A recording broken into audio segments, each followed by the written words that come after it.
యాత్రాదానం అనే వినూత్న సేవా కార్యక్రమానికి తెలంగాణ ఆర్టీసీ శ్రీకారం చుట్టింది. ప్రసిద్ధ పుణ్యక్షేత్రాలకు, పర్యాటక ప్రాంతాలకు అనాథలు, నిరాశ్రయులైన వృద్ధులు, నిరుపేదలను తీసుకువెళ్లడమే యాత్రాదానం ముఖ్య ఉద్దేశమని సంస్థ పేర్కొంది. హైదరాబాద్లోని మినిస్టర్స్ క్వార్టర్స్లో రవాణా శాఖ మంత్రి పొన్నం ప్రభాకర్ కార్యక్రమానికి సంబంధించిన వాల్ పోస్టర్ను ఆవిష్కరించారు. ఆర్టీసీ ఎండీ వీసీ సజ్జనార్తో పాటు ఉన్నతాధికారులు కార్యక్రమంలో పాల్గొన్నారు. ప్రజాప్రతినిధులు, కార్పొరేట్ సంస్థలు తమ సామాజిక బాధ్యతతో భాగంగా యాత్రాదానం కార్యక్రమానికి విరాళాలందించాలని వారు విజ్ఞప్తి చేశారు. సామాజిక సేవలో భాగంగా వినూత్న ఆలోచనతో ముందుకొచ్చిన ఆర్టీసీ యాజమాన్యాన్ని మంత్రి పొన్నం ప్రభాకర్ అభినందించారు. ముఖ్యంగా సమాజ హితానికి ప్రజాప్రతినిధులు, కార్పొరేట్ సంస్థలు, ఎన్జీఓలు యాత్రాదానాన్ని వినియోగించుకోవాలని సజ్జనార్ కోరారు. యాత్రాదానం నిధికి మంత్రి పొన్నం ప్రభాకర్, సజ్జనార్ చెరో 1,00,000 విరాళంగా ప్రకటించారు.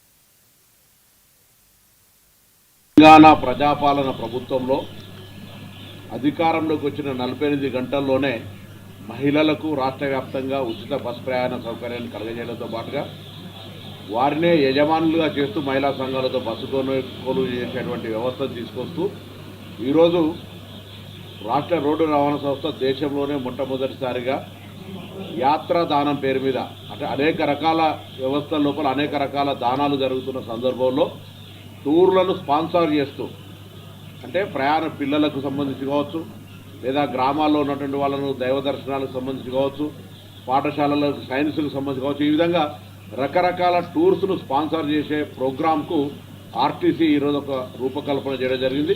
దానికి ఆర్టీసీ ఎండీ గారు 1,00,000 రూపాయలను ముందుగా ప్రారంభోత్సవం చేయడానికి, అదేవిధంగా ఆర్టీసీ మంత్రిగా నేను 1,116,000 రూపాయలని ఇస్తూ ఈ యొక్క కార్యక్రమాన్ని లాంఛనంగా ప్రారంభోత్సవం చేస్తా ఉన్నాం.